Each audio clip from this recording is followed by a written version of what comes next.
नमस्कार मंडळी, स्वागत करतोय एका नव्या व्हिडिओमध्ये।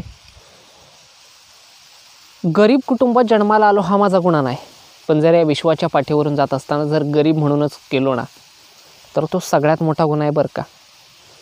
आणि यासाठी अपवादात्मक काही माणसं आहेत जी गरिबीतून वर आली, शून्यातून वर आली आणि बरंच काही ठेवून या विश्वातून परत निघून गेली। आता ज्या बैलानं ठामपणे ठरवलंच की नाही, माझ्या मालकाला या महाराष्ट्राच्या कानाकोपऱ्यातल्या जुन्या जाणत्या माणसांपासून लहान थोरांपासून ते अगदी अनेक बैलगाडा शौकीनांपर्यंत पोहोचवायचं आहे। त्याचं नाव अनेकाच्या काळजावरती माझ्याबरोबरसुद्धा कोरायचं आहे। आणि तो राजा, घरणिकीचा राजा, बाबूशेठ माने घरणिकी या नावानं पळणारं काही दिवसांपूर्वीचं वासरू, सध्याचा तो भल्याभल्यांना पुरून उरणारा बैल म्हणजे घरणिकीचा राजा। आणि होय, त्याच बैलाबद्दल आज थोडीशी चर्चा आणि जरा बोलायचं आहे। तर मंडळी, राजाचा इतिहास पाहायला गेलो तर लहानपणी म्हणजे त्यांचा जर तो घरणिकीचा पट्टा पाहिला तर थोडासा दुष्काळी भाग येतोय। आणि ह्या भागात पाणी नसल्या कारणानं किंवा जमीन कमी असल्या कारणानं, त्यांच्या मागं त्यांचं व्याप असल्या कारणानं ते वासरू लहान असताना, घरच्या गाईचं वासरू, बऱ्याच जणांना त्यांनी असं सांगितलं की बाबा फुकट घेऊन जा, असंच घेऊन जा, तरीसुद्धा कुणी न्यायला तयार नव्हतं। पण कधीकधी लक्ष्मी ही ठामपणे आपल्या घरामध्ये वास करत असते आणि ती त्या मालकाला त्या कर्जाच्या चिखलातून वर काढत असते। पण त्यासाठी आपलं कर्म चांगलं असावं लागतं। आणि जी माणसं गरिबीतून वर येतात ना, ती माणसं आपल्या हातून चांगलंच कर्म होईल हा हेतू ठेवून पुढं चालत असतात। आणि तसंच त्या माने घराण्याचं कामकाज आहे।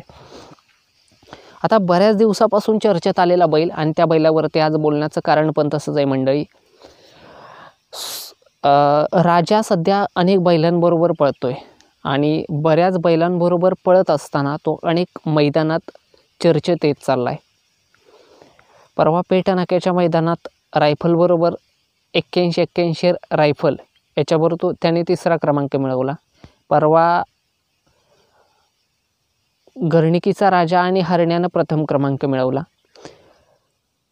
आणि हे होत असताना आता राजाला नावाबरोबर विक्रमी किंमतसुद्धा यायला लागली। आता गेल्या 2 महिन्यांपूर्वी पाहायला गेलो तर 20 लाख 40 लाख इथपर्यंत त्याची किंमत येऊन ठेपलेली। पण आता इथपर्यंत नाही, आता त्याच्या दुप्पट होऊन बसली। आता 70 लाखापर्यंत राजाची किंमत होऊन बसली। आणि जर पुसेगावचं हिंदकेसरी मैदान मारलंच तर माहिव्याला जेवढी विक्रमी किंमत आलती तेवढी किंमत आता राजाला पण येते काय, यात मात्र शंका वाटत नाही।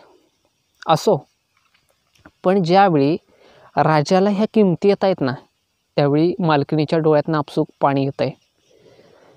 पाणी येणारच, कारण ते शेतकऱ्यानं त्या जनावरावरती लावलेलं जीवापाड प्रेम असतं, ओतलेला जीव असतो। तपत्या उन्हात, पडत्या पावसात, गोठत्या थंडीत त्याच्यासाठी केलेला अट्टहास असतो आणि मांडलेला तो फाटका संसार, त्यातून उभारी घेणारं नाव। आणि ह्या सगळ्या गोष्टी कुठंतरी फक्त पैसा बघून विस्कटल्या जात नाहीत। तिथं प्रेम, जिव्हाळा, संवेदना आडवे येतातच।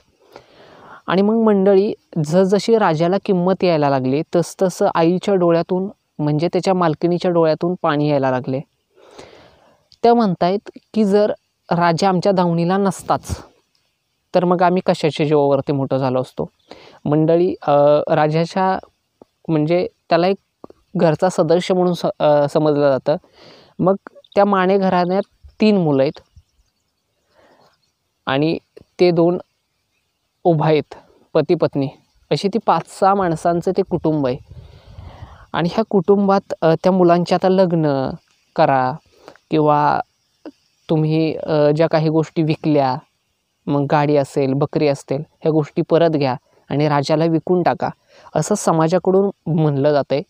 परंतु माझ्या चॅनलच्या तर्फे एक विनंती राहील, कारण आपण त्या फाटक्या तुटक्या संसारातून कसंही उभं राहत असतो, पण दावणीला आलेली लक्ष्मी जर एकदा निघून गेली तर ती परत येईलच असं नाही. म्हणून मला असं वाटतं की जर तुम्ही आत्तापर्यंत नसेलच दिला तर इथून पुढं सुद्धा न द्यावा, कारण तो राजा तुमचं नाव फक्त महाराष्ट्राच्या नाही, भारताच्या नाही, तर बैलगाडा शर्यत हे जगातल्या काही देशांमध्ये पाहिलं जातं आणि तिथं राजालासुद्धा पाहिलं जातं. राजालासुद्धा बरेच जण ओळखतात आणि मला वाटतं राजाबरोबर त्या मालकाचं नावसुद्धा सातारा समुद्रापर्यंत पोहोचावं, कारण शेठ लोकांची नावं जर पोहोचत असतील, त्यांच्याबरोबर जर एखाद्या सर्वसामान्य कुटुंबातल्या व्यक्तीचं नाव त्यांच्यापर्यंत पोहोचणार असेल तर ही सगळ्यात मोठी आनंदाची आणि जमेची बाजू असेल. म्हणून मला असं वाटतं की बाबा राजाला फारसं काय लागत नाही. मालकीन सांगते, जर कांगरी जरी घातला, काढवाळ जरी घातलं, माळातल्या गवताव जरी म्हणजे अगदी तामटाव कुसळाव जरी नेऊन बांधलं तरी ती खातं आहे. आणि फार काय नाही हो, त्याला फक्त गव्हाचा थोडाफार आटा, म्हणजे काही भागात त्याला गव्हाची कणिक असं म्हटलं जातं, एवढ्या ह्याच्यावरती पळणारा तो बैल आहे. राजाला पुढील वाटचालीसाठी खूप खूप शुभेच्छा. त्यानं त्या मालकाला खूप मोठं करावं, पैशाबरोबर नावानं सुद्धा, आणि तळागाळातल्या त्या माणसाला या बैलगाडा क्षेत्रातला एक मोठा माणूस बनवावं. त्यांच्याकडे बघण्याचा समाजाचा दृष्टिकोनसुद्धा लवकरच बदलेल. तो राजा या लक्ष्मीच्या आशीर्वादानं, एवढाच ह्या व्हिडिओचा उद्देश. राजाला पुढील वाटचालीसाठी हिंद केसरी, महाराष्ट्र केसरी आणि झालंच रुस्तमे हिंद भारत केसरी, तर त्याही फायनलचा गुलालाचा मानकरी तू व्हावास, एवढ्या लाख लाख कोटी कोटी शुभेच्छा. भेटूयात अशाच एका नव्या व्हिडिओमध्ये. एक नवा प्रश्न, एक नवी मांडणी, एक नवा नंदी, ग्रामीण जीवनाचा एक नवा प्रश्न घेऊन. तोपर्यंत जय हिंद, जय महाराष्ट्र.